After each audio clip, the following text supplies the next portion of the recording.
سورۃ نساء آیت نمبر 175.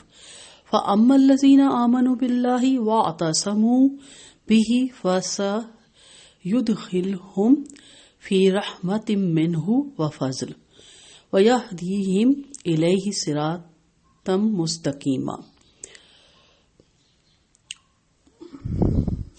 پھر جو لوگ تو اللہ پر ایمان لائے اور اسے مضبوطی سے تھام لیا تو ان قریب وہ انہیں اپنی خاص رحمت اور فضل میں داخل کرے گا اور انہیں اپنی طرف سے سیدھے راستے کی ہدایت کرے گا. لہذا پچھلی آیت کے ساتھ اس کا ربط ہے کہ نور مبین ہے، انسان کی ہدایت کے لیے آیا، دنیاوی طریقے زندگی اور اخروی نجات کے لیے زندگی کے ہر پہلو پہ روشنی ڈالنے والا ہے. لہذا جو شخص اس قرآن کو مشل راہ بنا رکھے گا وہ نہ راہ بھٹکے گا، نہ بھولے گا، نہ غلط راہوں پہ جا پڑے گا. اللہ کی رحمت اور اس کا فضل اس کے شامل حال رہے گی اور یہی قرآن کی سیدھی راہ ہے، اسے اللہ تک پہنچا دے گی.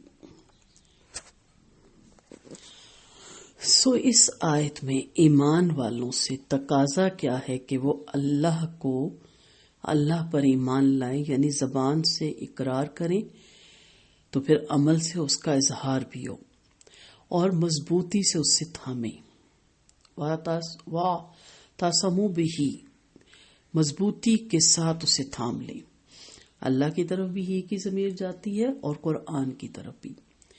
تو اللہ تعالیٰ اپنی رحمت سے ان کو اور اپنے فضل سے اپنی فضل اور رحمت میں داخل کر لے گا. اللہ کی رحمتوں میں انسان آ جائے اور اس کے فضل میں آ جائے تو اور کیا چاہیے.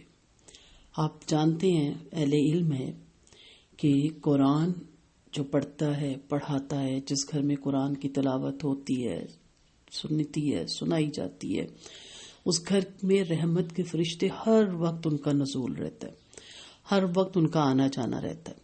ہر وقت وہ ایک دوسرے کو میسج دیتے ہیں کہ آؤ ایک گھر ہے جہاں پہ اللہ کا کلام پڑھا جا رہا ہے، اس کا ذکر کیا جا رہا ہے. تو اللہ کی رحمتوں کا نزول اور اس کا فضل تو دنیا میں ہی بہت زیادہ ہے اور آخرت میں تو لازماً ہوگا. اور سب سے بڑی چیز ہے، رہنمائی کرتا ہے، ہدایت دیتا ہے، وہ رہنما بن جاتا ہے. اللہ تعالیٰ خود آپ کا رہنما بن جاتا ہے. کس طرف؟ سیدھے راستے کی طرف. وہ سیدھا راستہ کون سا ہے؟ جس کے اینڈ پہ منزل اللہ کا دیدار، جس کی منزل جنت الفردوس ہے، جس کی منزل اللہ کی رضا ہے. تو صراط مستقیم یعنی قرآن کو کہا گیا نا سیدھا راستہ، کہ اس قرآن کو مضبوطی سے تھامو، اللہ پر ایمان لاؤ تو انشاءاللہ سیدھا راستہ آپ کو جنت میں لے جائے گا انشاءاللہ.